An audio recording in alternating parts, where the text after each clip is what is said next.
ಮಾಡ್ಕೋಬಹುದು ನೀವು. ಕುರಿ ಸೆಟ್ಟಿಗೂ ಕೂಡ ಅವಕಾಶ ಅದ ಇದರಲ್ಲಿ. ಆಮೇಲೆ ಕೆಲವೊಬ್ರು ಹಂದಿ ಸಾಕಾಣಿಕೆ ಇರೋರು ಇದ್ರು ಕೂಡ ಅದಕ್ಕೂ ಕೂಡ ಅವಕಾಶ ಅದ ಮಾಡ್ಬೋದು. ಆಮೇಲೆ ಕೋಳಿ ಸಾಕು ಮಾಡ್ಕೋಬಹುದು. ಆಮೇಲೆ ಅಂತೇಳಿ ವೈಯಕ್ತಿಕ ಮಾಡ್ಬೋದು. ಸಮುದಾಯ ಕಾಮಗಾರಿ ಸಂಬಂಧಪಟ್ಟಂಗೆ ಸಿಸಿ ರಸ್ತೆ, ಚರಂಡಿಗಳು, ಈ ನೀರೆಲ್ಲ ಚರಂಡಿನೂ ಮಾಡ್ಕೋಬಹುದು. ಮತ್ತೆ ಇನ್ನಿತರ ಹಲವಾರು ಯೋಜನೆಗಳು ಇದ್ರಲ್ಲಿ ಸುಮಾರು ಕಾಮಗಾರಿಗಳವ. ಮತ್ತೆ ನರೇಗೆ ಯೋಜನೆ ಗ್ರಾಮ ಪಂಚಾಯತಿ ಬಿಟ್ಟು ಇನ್ನಿತರ ಇಲಾಖೆದಾಗೂ ನೀವು ಕೆಲಸ ಮಾಡ್ಕೊಂಡು ತೋಟಗಾರಿಕೆ ಇಲಾಖೆ, ಕೃಷಿ ಇಲಾಖೆ, ಅರಣ್ಯ ಇಲಾಖೆ, ರೇಷ್ಮೆ ಇಲಾಖೆ, ಈ ತರ ಎಲ್ಲ ಇಲಾಖೆದಾಗ ಮಾಡ್ಕೊಳ್ಳೋಕೆ ಅನುಕೂಲ ಅದ. ನಿಮ್ಗೆ ಯಾರಾದ್ರೂ ರೈತರು ತೋಟ ಇತ್ತು, ನೀವು ನಿಂಬೆ ಬೇಸಾಯ ಮಾಡ್ತೀರಿ ಅಂತಂದ್ರೆ ತೋಟಗಾರಿಕೆ ಇಲಾಖೆಗೆ ಭೇಟಿ ಕೊಡ್ಬೇಕು. ಭೇಟಿ ನೀಡಿ ನೀವು ನಿಂಬೆ ಬೇಸಾಯ ಮಾಡ್ರಿ, ಬಾಳೆ ಬೇಸಾಯ ಮಾಡ್ರಿ, ತೆಂಗು ಬೇಸಾಯ ಮಾಡಿ, ತೋಟಗಾರಿಕೆಗೆ ಸಂಬಂಧಪಟ್ಟಂಗ ನಿಮ್ ನೀರಾವರಿ ಇದ್ದಾಗ ಮಾತ್ರ ಅವರು ಅಪ್ರೂವಲ್ ಕೊಡ್ತಾರ. ನೀವು ಮಾಡ್ಕೊಳ್ಳೋಕೆ ಅನುಕೂಲ ಆಗ್ತದೆ. ಉದ್ಯೋಗ ಖಾತ್ರಿದಾಗ ಅವಕಾಶ ಅದ. ನಿಮ್ಮ ಹೊತ್ತಾಗ ನೀವೇ ಬೆಳೆ ಹಚ್ಕೊಂಡ್ರೆ ನಿಮ್ಗೆ ಸರ್ಕಾರ ಪೇಮೆಂಟ್ ಮಾಡ್ತಾರೆ.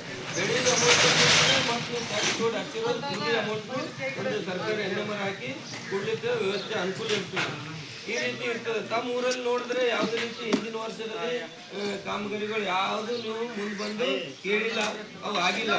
ಇನ್ನು ಕೆಲವೊಬ್ರು ಭಾವನೆಗಳು ಏನಿರ್ತದೆ ಅಂದ್ರೆ ನಮಗೆ ಕೆಲಸನೇ ಕೊಡಲ್ರಿ, ಕೆಲಸನೇ ನಮ್ಗೆ ಮಾಡಿಲ್ಲ, ನಮ್ಮ ಊರಲ್ಲಿ ಕೆಲಸನೇ ಕೊಟ್ಟಿಲ್ಲ ಅಂತ ಅನ್ನೋ ಭಾವನೆ ಇರ್ತದ. ಇದು ಯೋಜನೆಯ ಉದ್ದೇಶ ಏನದ ಅಂದ್ರೆ ಇದ್ರದ್ದು ಆ ಫಲಾನುಭವಿ ಬೇಡಿಕೆ ಸಲ್ಲಿಸ್ಬೇಕು. ಪಂಚಾಯತಿಗೆ ಹೋಗಿ ನನಗೆ ದನ್ ಸಟ್ ಬೇಕಾಗಿದೆ, ಬದು ನಿರ್ಮಾಣ ಬೇಕಾಗಿದೆ, ನಿಂಬೆ ಬೇಸಾಯ ಬೇಕಾಗಿದೆ, ನಾನು ತಮಗೆ ಯಾವ್ದು ಕಾಮಗಾರಿ ಬೇಕಾಗಿರ್ತದೆ ಅರ್ಜಿ ಮೂಲಕ ನೀವು ಕೇಳಿದಾಗ ಮಾತ್ರ ಕೆಲಸ ಕೊಡ್ಬೇಕಂತಕ್ಕಂಥದ್ದು ಒಂದು ನಿಯಮಾವಳಿ ಇರ್ತದೆ. ಈಗ ಗ್ರಾಮ ಪಂಚಾಯತಿಯವರೇ ನಿಮ್ಗೆ ಯಾವ ಕೆಲಸ ಯಾರಿಗೆ ಏನ್ ಬೇಕಾಗಿರ್ತದೆ ಅಂತ ಗೊತ್ತಿರಲ್ಲ.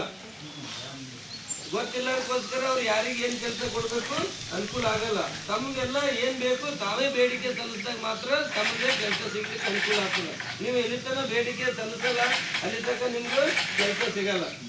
ಹಂಗಿರ್ತದದು. ನೀವು ಬೇಡಿಕೆ ಸಲ್ಲಿಸ್ಬೇಕು. ಗ್ರಾಮ ಪಂಚಾಯತಿ ಭೇಟಿ ನಿಮ್ಗೆ ಯಾವ ಕಾಮಗಾರಿ ಅದ, ಏನ್ ಮಾಡ್ಬೇಕು, ನಿಮ್ಗೆ ದನ್ ಸೆಟ್ ಮಾಡ್ಕೋಬೇಕಂದ್ರೆ ಎಲ್ಲರೂ ದನ್ ಸೆಟ್ ಬರ್ಕೊಂಡು ಇರೋದ್ರಿ. ದನಗಳು ಯಾರವ, ಯಾರಿಗೆ ಅವಶ್ಯಕತೆ ಅದ ಅವರೇ ಮಾಡ್ಕೋಬೇಕದು. ಯೂಸ್ಫುಲ್ ಆಗ್ತದೆ. ಕೆಲವೊಬ್ರು ತಲೆಯಲ್ಲಿ ಏನಿರ್ತದೆ ಅಂದ್ರೆ ಒಂದು ಕಾಮಗಾರಿ ಮಾಡ್ಕೋಬೇಕಂತಾರ, ಅದರಿಂದ ದುಡ್ಡು ಏನು ಉಳಿತದ ಅನ್ನೋದು ತಲೆಯಲ್ಲಿ ಇರ್ತದೆ. ಒಂದು ಕಾಮಗಾರಿ ನಾವು ಮಾಡ್ಕೋಲ್ಲ, ಈ ದಂಡ ಮಾಡ್ಕೊಳ್ಳಿ ಅದಕ್ಕೆ ಏನು ಉಳಿತದೆ ಅದು ತಲೆಯಲ್ಲಿ ಇರಬಾರ್ದು. ನಿಮಗೆ ಒಂದು 5,000 ಉಳಿತು ಅಂತ ಇಟ್ಕೋರಿ, ಎಷ್ಟು ದಿನ ಖರ್ಚು ಮಾಡ್ತಾರೆ. ಅದೇ ಒಂದು ದನ್ ಸೆಟ್ ಚೆನ್ನಾಗಿ ಒಂದು ಬಾಳಿಕೆ ಬರೋಲ್ಲ, ಸದೃಢವಾಗಿ ಚೆನ್ನಾಗಿ ಕಟ್ಕೊಂಡ್ರಿ ಅಂದ್ರೆ ಅದು ನಿಮ್ಗೆ ಎಷ್ಟು ಹೆಲ್ಪ್ ಆಗ್ತದೆ. ಸುಮಾರು 10-15 ವರ್ಷ ತನಕ ನಿಮ್ ದನಗಳು ಗಟ್ಟಿಯಾಗಿರ್ತಾವ.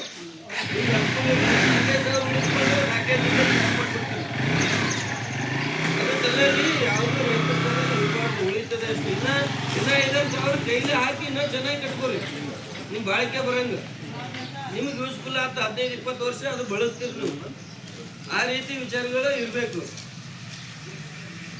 ಮತ್ತು ಅದರಂಗೆ ನಮ್ಮ ಸಾಮಾಜಿಕ ಪರಿಶೋಧನೆ ವೇಳೆಯಲ್ಲಿ ಒಂದು ಕಡತ ಪರಿಶೀಲನೆ, ಎಲ್ಲ ಕಡತಗಳನ್ನು ಆರ್ಥಿಕ ವರ್ಷದಲ್ಲಿ ಒಂದು ನಮಗೆ ಪರಿಶೀಲನೆಗೆ ನೀಡಿರ್ತಾರೆ. ಅದರಂಗೆ ಮತ್ತು ಜವಳಗ ಜೆ ಗ್ರಾಮದ ರಾಜೇಂದ್ರ ಬಸಪ್ಪ ಅಣ್ಣೂರೇ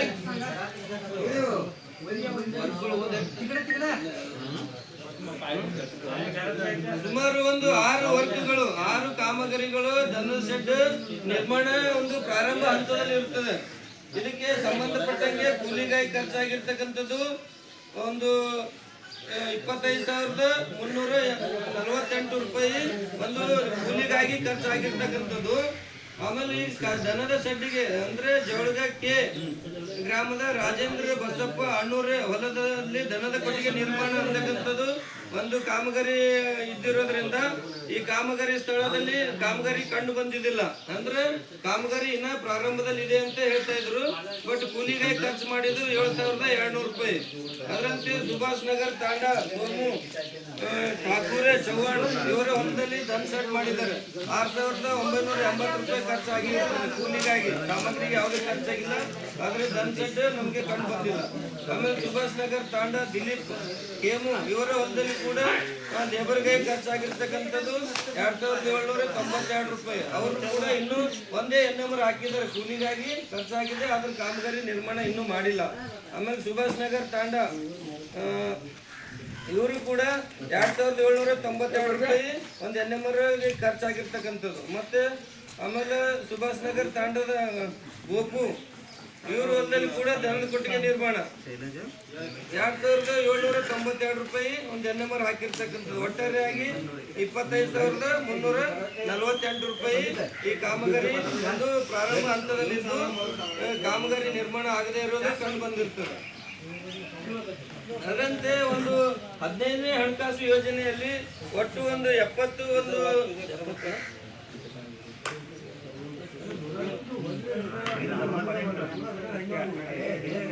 ಒಂದ್ ವೇಳೆ ನನ್ನ ಭಾಷೆ ಏನು ಓದಿ ಹೇಳಿದೀನ್ರಿ ಏನ್ ಹೇಳಿದೀನಿ ನಿಮ್ಗೆ ಅರ್ಥ ಆಗಿಲ್ಲ ಅಂತಂದ್ರು ನಮ್ ಸರ್ ಇದಾರೆ ನಿಮ್ ಭಾಷೆಯಲ್ಲಿ ನಾನು ಹೇಳಿರೋದು ನಿಮ್ಗೆ ತಿಳಿತಾರ ಮತ್ತೆ ಮಾಡ್ತಾರ.